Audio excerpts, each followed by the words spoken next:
하나님 말씀 봅니다. 신약성경 요한복음 12장 20절에서 36절 말씀입니다. 요한복음 12장 20절에서 36절 말씀 제가 읽어드립니다. 명절에 예배하러 올라온 사람 중에 헬라인 몇이 있는데 저희가 갈릴리 베스다 사람 빌립에게 가서 청하여 가로되 선생이여 우리가 예수를 배웁고자 하나이다 하니 빌립이 안드레에게 가서 말하고 안드레와 빌립이 예수께 가서 여짜온대 예수께서 대답하여 가라사대 인자의 영광을 얻을 때가 왔도다. 내가 진실로 진실로 너에게 이르노니 한 알의 밀이 땅에 떨어져 죽지 아니하면 한 알 그대로 있고 죽으면 많은 열매를 맺느니라. 자기 생명을 사랑하는 자는 잃어버릴 것이요 이 세상에서 자기 생명을 미워하는 자는 영생하도록 보존하리라. 사람이 나를 섬기려면 나를 따르나 있는 곳에 나를 섬기는 자도 거기 있으리니 사람이 나를 섬기면 내 아버지께서 저를 귀히 여기시리라. 지금 내 마음이 민망하니 무슨 말을 하리요. 아버지여 나를 구원하여 이때를 면하게 하여 주옵소서. 그러나 내가 이를 위하여 이때에 왔나이다. 아버지여 아버지의 이름을 영광스럽게 하옵소서 하시니 이에 하늘에서 소리가 나서 가로되 내가 이미 영광스럽게 하였고 또 다시 영광스럽게 하리라 하신대 곁에 서서 들은 무리는 우레가 울었다고도 하며 또 어떤 이들은 천사가 저에게 말하였다고도 하니 예수께서 대답하여 가라사대 이 소리가 난 것은 나를 위한 것이 아니요 너희를 위한 것이니라. 이제 이 세상의 심판이 이르렀으니 이 세상 임금이 쫓겨나리라. 내가 땅에서 들리면 모든 사람을 내게로 이끌겠노라 하시니 이렇게 말씀하시면 자기가 어떠한 죽음으로 죽을 것을 보이심이로라. 이에 무리가 대답하되 우리는 율법에서 그리스도가 영원히 계신다 함을 들었거늘 너는 어찌하여 인자가 들려야 하리라 하느냐. 이 인자는 누구냐. 예수께서 가라사대 아직 잠시 동안 빛이 너희 중에 있으니 빛이 있을 동안에 다녀 어두움에 붙잡히지 않게 하라. 어두움에 다니는 자는 그 가는 바를 알지 못하느니라. 너에게 아직 빛이 있을 동안에 빛을 믿으라. 그리하면 빛의 아들이 되리라. 아멘. 이 새벽에 스크린 앞에 앉아 계신 여러분 모두에게 하나님의 긍휼과 자비와 오늘 한 날 주실 특별한 은혜를 부어주실 줄 기대하면서 고난주간 특별 새벽 예배 둘째 날을 엽니다. 오늘 주님이 하시는 말씀은 아무리 이해하려고 해도 이해하기 힘든 그런 역설적인 말씀을 담고 있습니다. 그러기에 머리로는 이해가 되지만 가슴으로 받아들이기가 쉽지 않다는 말입니다. 우리 세상을 살면서 다 이해되지만 머리로 이해되는데 가슴으로 이해가 안 되니까 그걸 실천하지 못하고 주춤거리게 될 수밖에 없습니다.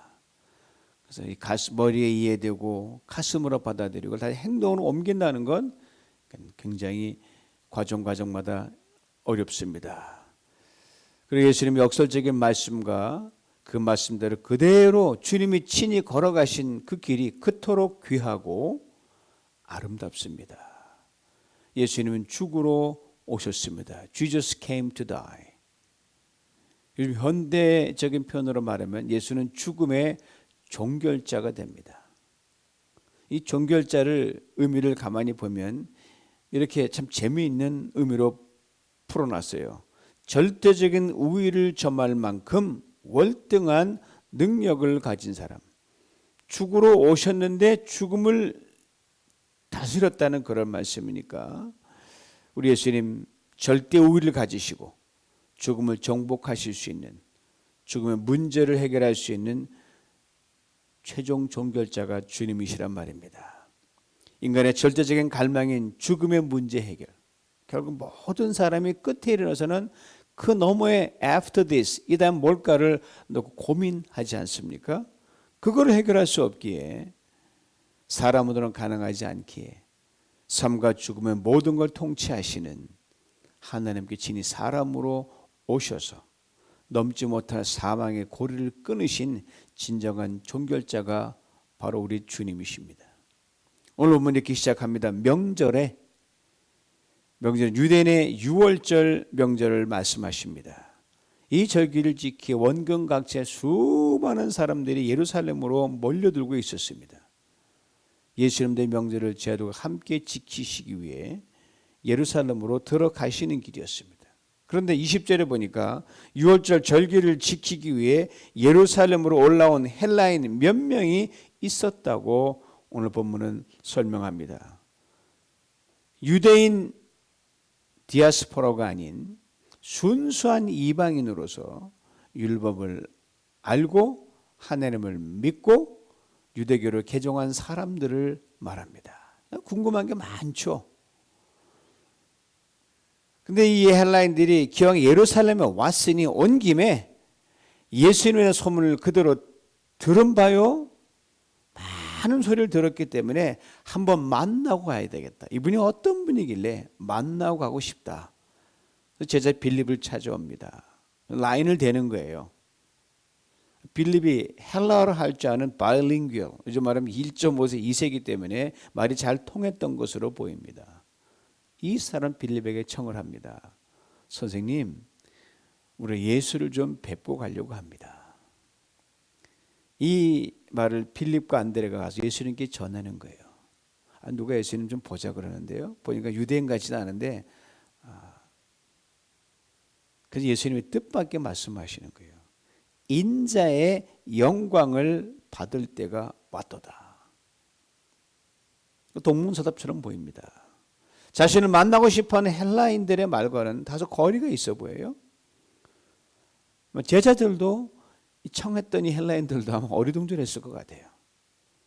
바로 여기에서 사람들의 관심과 예수님의 관심이 땅의 것과 하늘의 것으로 쫙 극명히 갈라지는 중요한 터닝 포인트가 여기서 발생을 합니다. 육신을 입고 오신 예수님 지금 이 시점까지는 땅의 것에 치중하셨습니다. 물론 천국에 초점을 맞추셨죠. 병자를 고치십니다. 귀신을 쫓아내셨습니다. 바람과 파도도 잠잠케 하셨습니다. 굶주린 수많은 사람들을 먹였고 죽은 자를 살리셨습니다. 이 땅의 종교 지도자들, 권세자들, 내노라는 모든 사람들과 대화해서 감히 범접하지 못한 탁월한 언변과 권세를 보이셨습니다. 그 사람들은 저 정도면 이 땅에 세울 지상낙원, 유토피아를 세울 수 있지 않을까에 온 관심이 집중되어 있었습니다. 천국을 얘기해도 하나님을 얘기해 사람들은 자기 중심적으로 그렇게 해석을 했어요. 제자들이나 군중들이나 예수님을 만나러 온 헬라인 모두가 마찬가지였습니다. 당시 종교지도자들 특별히 그랬어요. 예수님이 크신 능력으로 자기들과 한 팀이 되지 않으면 그들의 기득권을 빼앗길 수도 있다는 생각 때문에 사사건건 예수님과 대척점을 놓였었습니다. 이런 거 볼 때마다 그 사람들, 그 제자들 예수님의 그 오신 걸 조금이라도 더 이해했더라면, 그러지 못한 게 너무너무 아쉽죠. 유대인들의 뇌리에는 벌써 다윗 왕국, 이래부터 솔로몬 왕국, 이 왕국만이 그들의 유일한 소원이었기 때문에 그 상황 속에서만 예수님 모든 말씀 갖다 엮는 거예요. 그런데 예수님께서는 그와 전혀 딴반으로 인자의 영광을 얻을 때가 왔도다. 그 말 자체는 아주 기가 막히면 영광, 인자, 뭔가 큰일이 일어나나 보다라고 이 사람들 그 순간에 생각을 했어요. 아마 이렇게 생각하지 않아 싶습니다. 우리가 기다리는 때가 바로 이때인가 보다. 예수님이 그동안 보여줬던 그 수많은 능력과 권세와 그 기가 막힌 일들, 이걸로 이스라엘의 영광을, 과거의 영광을 회복시키려 준 때가 이때가 아닌가, 이렇게 그들은 생각을 했어요. 이거가 이렇게 여러분 소위 동상이몽이라 그럽니다. 같은 침대 자더라도 꾸는 꿈이 다르다는 거예요. 제자들과 헬라인들은 인자의 영광 속에 감추인 그 처절한 십자가의 고통을 지금 보지 못하고 있는 겁니다. 버릇되면 그것을 우리가 깊이 깨달을 것은 이겁니다. 우리의 신앙생활 지금까지 해왔잖아요. 여러분 연세대로 해왔잖아요. 모태신앙이라면 우리 종종 하나님의 영광을 위해 합니다. 교회를 헌신한다고 하잖아요. 그 크고 작은 모든 일들이 과연 진정 하나님의 영광을 위했던 것들인가? 늘 살펴야 한다는 사실이고 앞으로도 그래야 된다는 겁니다. 그렇지 않다면 하나님께서, 주님께서 생각하시는 영광과 우리가 생각하는 영광이 서로 어긋나기 때문에 주님과 내가 다른 꿈을 꾸고 있는 거예요. 하늘과 내가 딴 꿈을 꾸고 있는 거예요. 예수님은 십자가를 통하여 하나님 받으실 영광을 24절 25절에 하늘의 비유로 말씀하고 계십니다. 하늘의 밀알이 땅에 떨어 죽으면 많은 열매를 맺지만 죽지 않으면 하늘 그대로 있다.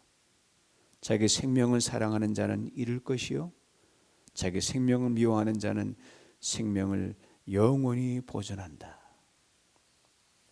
이 말씀을 하고 나서 예수님 자신도 자기가 죽어야만 한다는 것, 즉 십자가라는 처참한 죽음의 형틀에 매달려 죽어야만 한다는 생각하면서 예수님이 그 괴로운 심정을 이렇게 토로하셨어요.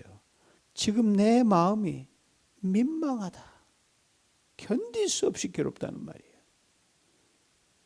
때로는 예수님이 전능하신 하나님이시니까 뭐 십자가를 지셔도 안 아프시겠지, 그 모진 고통에도 그냥 슥 넘어가시겠지라고 초월하시지 않을까 생각하지만 결코 그렇지 않습니다, 여러분. 만약에 그런 고통도 못 느끼고 그 고뇌도 하지 않다, 그 과정이 없다면 예수님은 진정한 사람이 되시 못하니 그분 쫓아갈 수가 없어요.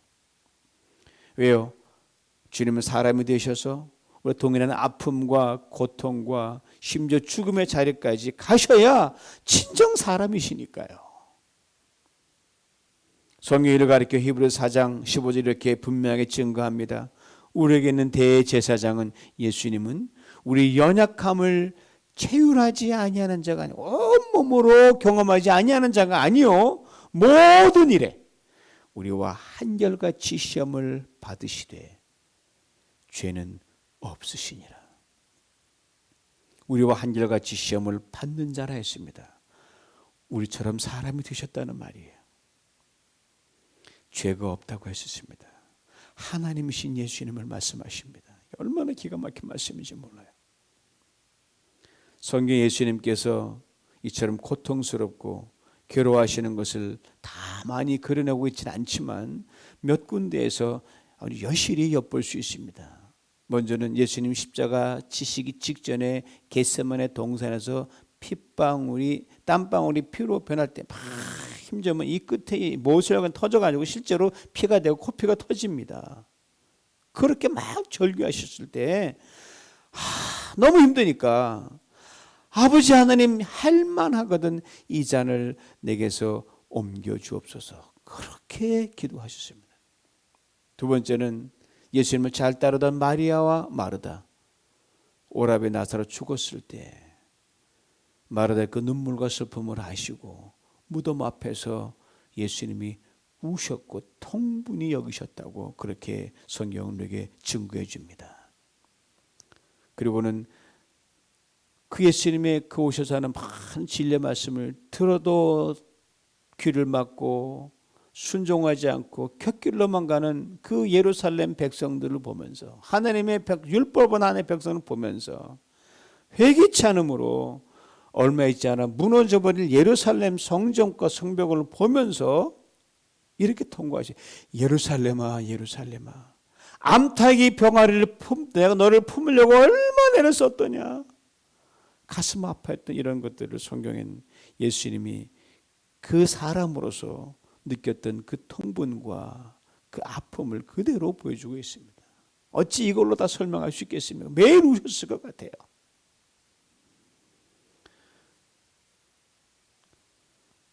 예수님은 이전엔 이렇게 자기 고통을 적나라하게 토로한 적이 없어요. 왜? 남의 고통 들어주다 보니까 예수님은 고통을 신경 쓸 겨를이 없었다는 거예요. 타인을 위해, 하나님을 위해 괴로워하고 마음을 그렇게 속상해하셨는데 이제 정작 당신이 죽음을 눈앞에 두는 그 순간에 너무너무 이제 본인이 괴로우신 거예요. 십자가 이야기하면 제자들이 무슨 소리예요? 무슨 십자가입니까? 제자들이 입도 뻥끗하지 못하게 막습니다. 혼자 그 무거운 짐을 지고 함께 나누지 못하는 그 극한 고독 속에서 지금 예수님은 놓인 겁니다. 그러니 괴롭다고 하시는 것은 지극히 당연한 말씀이십니다. 이 괴로움을 예수님이 하느님께 진실되게 털어놓고 계세요. 아버지여, 나를 구원하여 이때를 면하게 하여 주시옵소서. 정말 예수님의 사람이니까 피하고 싶었어요. 그러나 내가 이를 위하여 이때에 왔나이다. 사랑하는 성도 여러분, 예수님의 민망함, 이 괴로움 속에서도 내가 이를 위하여 이때에 왔나이라고 말씀하신 것은 바로 이 괴로운 순간이, 이 고통의 때가 결국은 바로 예수님이 감당해야 될 사명이라는 말씀입니다. 고난 즐거울 사람 누가 있겠습니까? 예수님도 그렇기 때문에 피하고 싶어서 그렇게 통곡 속에 기도하셨어요. 그러나 피할 수 없는 것을 아시고 내가 수용하겠다라고 이때 내가 왔나이다. I came to die. 고민 없는 사람 없죠. 살다 보면 불안 없는 사람도 없습니다. 답답하고 포기하고 싶은 마음 들지 않은 사람은 하나도 없어요. 그러나 이 모든 것을 이길 수 있는 힘은요, 바로 그래도 살아야겠다, 해야겠다는 사명입니다. 고통 중에도 불안과 초조함 속에서도 사방으로 답답한 일로 둘러싸여도 이 모든 것을 초월하게 하는, 능가하는 보다 더 큰 사명, 이 너머에 내가 할 일이 있다는 그 사명, 그것이 하나님의 영광이 되고 모든 사람을 살리는 길이라면 문제는 달라집니다. 이 모든 것이 내가 하나님께서 내 인생의 이때에 이 상황에서 이루고자 하시는 분명한 사명과 연관이 있다면 그것이 모든 불리한 여건을 다스리는 능력이 되는 겁니다. 지금 아프십니까? 문제 있으십니까? 고통 중입니까? 그건 바로 이길 수 없지만 이 고통 넘어, 문제 넘어 하나님 나 이룰 거 있다 보면 그 문제 넘어갈 수 있고, 고통 심지어 질병도 이길 수 있고 죽음도 넘어갈 수 있습니다. 죽음의 능력도 이 앞에 굴복합니다. 그리고 예수님께서는 십자가를 지시하는 그 엄청난 고뇌 속에서 이렇게 분명하게 말씀하셨어요. 오늘 보면 28절 앞부분입니다. 아버지여, 아버지의 이름을 영광스럽게 하옵소서. 요거 볼 때마다 이거 우리가 카페에서 따라하면 좋겠어요. 문제에서 하나님 문제를 통해서 하나님 영광스럽게 하옵소서. 그러면 하나님이 너 참 귀하다 이렇게 말씀하지 않겠습니까? 그래서 사명은 고난 중에 영광을, 절망 중에 소망을, 고통 중에 치유와 회복이 이루어지는 것을 볼 수 있도록 우리 눈을 뜨게 해줍니다. 십자가는 분명 수치입니다. 죽음입니다. 저주입니다. 그러나 예수님은 그 속에서 영광을 보고 있습니다. 이것이 바로 진정한 신앙인의 참 모습입니다. 이것이 바로 고난적으로 우리가 회복해야 할 모습이 바로 이 신앙의 안목입니다. 여러분, 가톨릭이 타락하고 부패해서 중세시대 때 개혁의 이치를 높이 들었던 그 두 신앙의 거인들이 있잖아요. 마틴 루터와 존 캘빈입니다. 그 사람들이 무슨 힘이 있어 맞서 도저히 힘으로는 그 거대한 난공불락의 교황청과 그 종교진들과 맞설 수가 없고 계란두고 바위치기였어요. 그러나 하나님 그들 마음속에, 그 외소한 사람들 마음속에 용숨치게 했던 사명, 이거를 풀어놓으셨어요. 솔라 데오 글로리아, 오로지 하나님의 영광을 위하여. 이 사명자들은 목숨을 걸었고 기꺼이 썩어지는, 죽어진 한 미랄이 되어 승리로 이끌게 됐습니다. 우리 한국교회 욕도 많이 얻어먹고 팬데믹 때문에 참으로 교회가 낯을 들 수 없을 정도로 현상 지탄을 받고 있는데 문제를 안고 있지만, 감사하게도 100여 년이 좀 넘는 이 기간에 이만큼의 괄목할 만한 성장과 그 귀한 교회들로 세워진 것은 세계 기독교 역사상 유례를 찾아볼 수 없는 겁니다. 그런데 이것이 여러분 저절로 된 것이 아니었다는 겁니다. 바로 그 밑바탕에 죽어가는 한 미랄이 있었기 때문입니다. 이 하늘의 미랄로 자타가 인정하는 한국교회 순교자 주기철 목사님, 손양한 목사님이 계십니다. 일제시대 주기철 목사님이 신사참배를 강요당했을 때 이를 거부하면서 감옥에 갇히게 됩니다. 그리고 무진 고민과 고생 끝에 감옥에 돌아가시는데 그 신사참배에 반대하면서 성도 다음과 같은 말을 합니다. 일사각오, 한 번 죽기를 각오한다. 그리고 이렇게 처절한 말씀하셨어요. 주님은 나를 위하여 십자가를 지었습니다. 주님은 최후의 피 한 방울까지도 다 쏟으셨습니다. 주님은 이렇게 나 위하여 죽으셨거든. 내 어찌 죽음을 무서워하리요. 나는 일사의 각오와 다짐이 있을 뿐입니다. 사랑하는 나의 교우 여러분, 그리스도의 사람은 살아도 그리스도인답게 살고 죽어도 그리스도인답게 죽어야 합니다. 죽음이 두려워서 예수를 버리지 맙시다.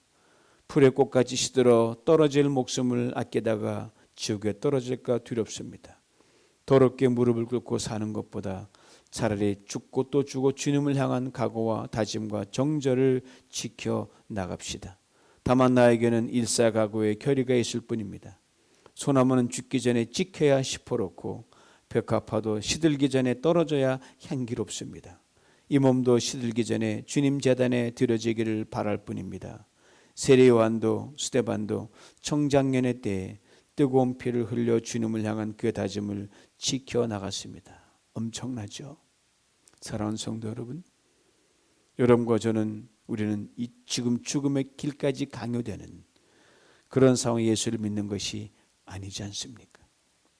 마음껏 전도가 싶으면 할 수 있고 예배 드리고 싶으면 예배 드릴 수 있고 건물 안에 드려도 되고 어디서나 드릴 수 있는 얼마나 좋은 시대 삽니까? 찬양도 하고 기도도 하지 않습니까? 우리 신실한 믿음의 선지들이 선배들이 하늘의 죽은 미랄이 되었기 때문입니다. 그리고 하늘의 미랄이 죽으면 많은 열매를 맺는다는 말씀의 열매를 지금 한국교회가 누리고 있습니다.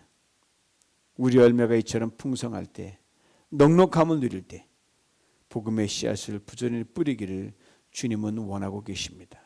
이것에 관하여 오늘 본문 36절 주님이 이렇게 말씀하십니다. 너에게 아직 빛이 있을 동안에 빛을 믿으라. 그러면 빛의 아들이 되리라. 빛이 비추는 인생의 시간이 있으면 늘 빛이 비추지 않습니다.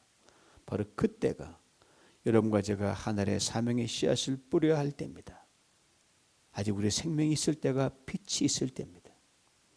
여러분과 제 마음속에 지금도 끊임없이 불타오르는 가장 강렬한 열망이 무엇입니까?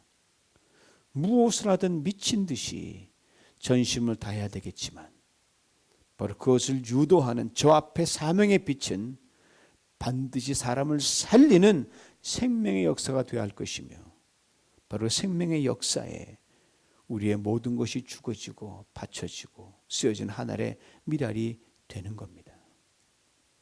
똑같이 돈을 벌어도 명예를 추구해도 높은 지에 올라가도 생명의 역사를 위한 것과 그렇지 않은 것과는 하늘과 땅 차이입니다. 사랑하는 성도 여러분, 바로 이 생명의 역사를 위해 여러분과 저 우리의 삶이 거기에 딱 종속되는 하나님의 미랄이 될 때 하나님이 주시는 신비한 은혜가 있습니다. 세상에 감히 상상도 못하고 줄 수도 없는 전율케 하는 감동이 거기에 있습니다. 바로 28절 뒷부분에 나옵니다. 이에 하늘에서 소리가 나서 가로되 내가 이미 영광스럽게 하였고 또다시 영광스럽게 하리라. 이 소리는 예수님이 십자가를 생각하면서 도저히 견딜 수 없을 때 하나님께서 당신에게 맡기신 사명으로 받아들이며 순종하는 순간 하늘에서 들리는 반복되는 하나님의 음성이었어요. 그런데 예수님 곁에 있었던 사람들 이게 무슨 소리지? 천둥이 울었나? 천사들이 뭐라고 말했나? 이렇게 감을 못 잡았어요. 하늘의 미랄이 썩어지고 죽는다는 것. 개개인에 있어서는 그건 엄청난 고민의 문제입니다. 범민과 갈등을 할 수밖에 없습니다. 그리고 희생이 수반됩니다.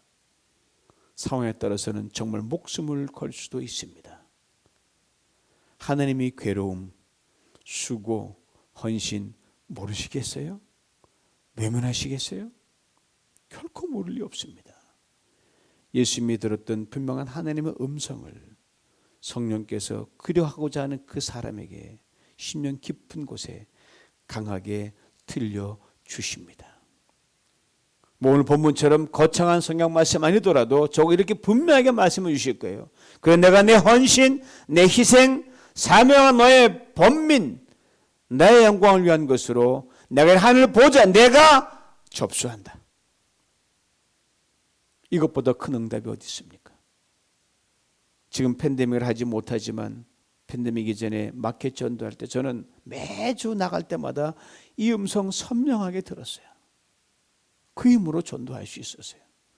기라상 같은 믿음의 선배들의 순교에는 한참 감히 비교할 수도 없지만 저의 그 작은 희생, 헌신의 시험과 장수에서 그 시험 마켓 거기에서 제 마음속에 숲을 태우는 방망이처럼 제 마음을 두들기는 하느님의 선명한 음성을 저는 매주 들었습니다.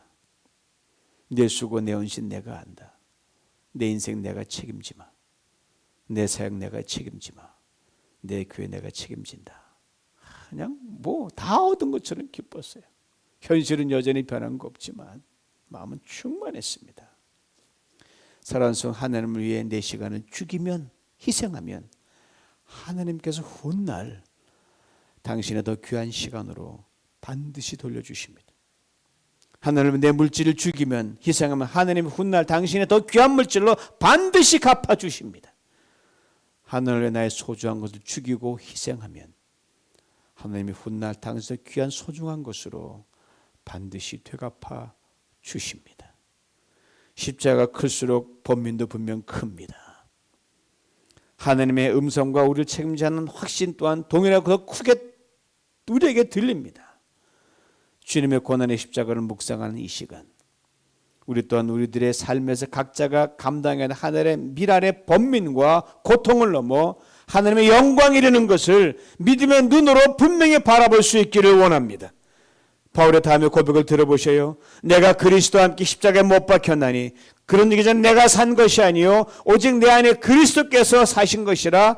이제 내가 육체 가운데 사는 것은 나를 사랑하사 나를 위하여 자기 몸을 버리신 하나님의 아들을 믿는 믿음 안에서 사는 것이라. 그렇습니다. 우리 모두는 예수 안에서 다시 사는 존재들입니다. 즉 죽을 존재들이 아니라 영원히 다시 사는 존재들입니다. 우리 대신 주님이 죽으셨기 때문입니다. 그러므로 육체로 살아가는 날 동안 우리 육체를 죄와 유혹의 병기가 아닌 의와 선의 병기로 사용하는데 더욱 집중해야 됩니다. 내가 죽고 예수가 사는 삶이 되어야 됩니다. 여러분, 내가 죽는다는 게 무엇입니까? 나의 욕심을 죽이는 것입니다. 나의 성질을 죽이는 것입니다. 나의 짜증을 죽이고 나의 이기심을 죽이는 것입니다. 나의 낭비를 죽이고 나의 게으름을 죽이는 것입니다. 나의 조급증을 죽이고 내 고집과 아집을 꺾는 것입니다. 나의 미움을 죽이고 내 걱정과 헛된 꿈을 죽이는 겁니다. 한 번의 죽음은 얼마나 좋습니까? 내가 죽고 예수가 사는 것 평생 반복하는 것이기에 바울은 또 이렇게 고백하지 않았습니까? 나는 날마다 죽는 I die every day. 우리 주님께서 상상할 수 없는 큰 죽음을 죽으셨습니다. 우리가 할 수 있는 작은 죽음을 죽으면 됩니다. 우리 주님께서 온몸을 찢기시고 물과 피를 다 쏟으면서 십자가 달려 순교하셨습니다. 믿음의 거목들도 주님의 죄를 따랐습니다. 피 흘린 순교자, 레드 붉은 순교자입니다. 비록 우리는 피를 흘리며 순교하는 자리에 가지 못하지만 매일 나를 죽이는 그런 작은 순교자로는 살아갈 수 있습니다. 예수 그리스도의 십자가 죽음으로 우리가 살았듯이 우리의 작은 죽음으로 오늘 하나님께서 놀라운 생명의 역사를 이루어 가시길 원하십니다. 이를 위해 주님이 말씀하십니다. 하늘의 밀이 땅에 떨어져 죽지 아니하면 하늘을 그대로 있고 죽으면 많은 열매를 맺느니라. 주님이 또 말씀하십니다. 너에게 아직 빛이 있을 동안에 빛을 믿으라. 그리하면 빛의 아들이 되리라. 이 말씀에 순종하며 우리가 질 수 있는 내 몫의 십자가를 지고 시마다 때마다 나를 죽이며 나갈 때 하나님께서 우리를 통해 놀라운 생명의 역사를 이루실 줄 믿습니다. 비록 내가 죽어지는 하나님 미달에 되는 바로 우리의 삶의 시간과 바로 그 자리에서 하나님께서 우리를 영원롭게 하시고 또 영원롭게 하신다고 그렇게 말씀해 주실 것이고 그 자리에서 하나님 나라가 든든히 서갈 줄 믿습니다. 그리고 그 위에 모든 것을 더하는 은혜를 반드시 누리게 하실 줄 믿습니다. 이 은혜를 오늘과 내일 그리고 평생 받아 누리시길 주님의 이름으로 축원합니다. 기도합니다. 주님, 죽는 것이 이토록 힘든지 세월이 가면서 알 수 있습니다. 팬데믹의 이 광풍이 몰아치는 중간에도 여전히 죽지 못하는 우리의 모든 것들을 보며 주님의 십자가를 바라봅니다. 주님이 죽으심으로 우리가 살았습니다. 감사합니다. 그 죽으심 앞에서 하나님 예수의 부활을 보게 하셨고 우리 영생을 얻게 하셨습니다. 하나님, 주님의 죽음과는 비교할 수 없지만 믿음의 선지축 비교할 수 없지만 주님, 내가 죽음으로 아내가 살고 남편이 살고 자녀가 살고 교회가 살고 직장 회사가 사는 은총이 있게 하여 주시기를 원하며 그 죽음 가운데서 오늘도 천국을 이루어가며 구원을 이루며 생명의 역사에서는 놀라운 역사가 우리의 죽음을 더 이루어지게 만들어 주시옵소서. 죄를 물리치고 내가 은혜를 세우며 싸움을 죽이고 평화를 도모하며 미움을 죽이고 화평을 이루며 탐욕을 죽이며 나눔을 잇는 주여 구합니다. 내가 먼저 죽음으로 하나님이 준 예수 그리스도의 구원이 우리 안에 더욱더 넓게 확장되게 만들어 주옵소서. 날마다 죽는 그래야 생명 이루는 삶을 살기 위하여 주여 간구하오니 우리의 문제와 질병과 고난을 무력화시켜 주시옵소서. 전능하시는 먼 훗날 우리의 이 죽어지는 삶이 많은 삶을 이뤘다는 것을 간증으로 토해는 우리 모두가 되게 하여 주옵소서. 예수님의 이름으로 기도하옵나이다. 아멘.